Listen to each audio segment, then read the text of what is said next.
റോഡിലേക്ക് ഇറങ്ങിയാൽ വെള്ളയാണ് ഈ വർഷം താരം. വിറ്റതിൽ 40% വെള്ള നിറമുള്ള കാറുകൾ. അതിനു പിന്നിൽ കറുപ്പ്, നീല.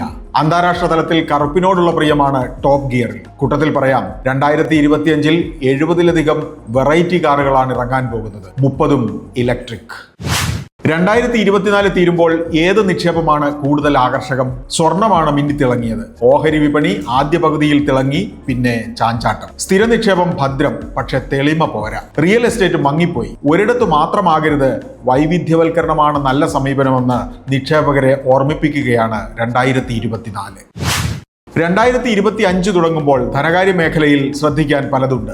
UPI 123 പേ ഇടപാട് പരിധി ഇരട്ടിപ്പിച്ച് 10,000 രൂപയാക്കി. 2 ലക്ഷം രൂപ വരെയുള്ള കാർഷിക വായ്പകൾക്ക് ഈട് വേണ്ട.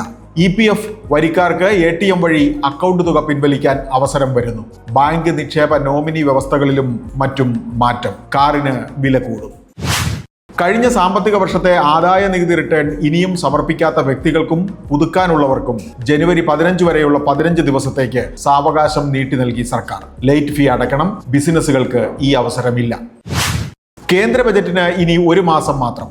മാന്ദ്യം മാറ്റാനും ഉപഭോഗം കൂട്ടി വളർച്ച മെച്ചപ്പെടുത്താനും ആദായ നികുതി ഇളവ് പ്രഖ്യാപിക്കണമെന്ന് ധനമന്ത്രിയോട് ആവശ്യപ്പെട്ടിരിക്കുകയാണ് വ്യവസായി പ്രതിനിധികൾ. ബിസിനസ് വാർത്തകൾ വിശദമായി അറിയാൻ ധനം online.com.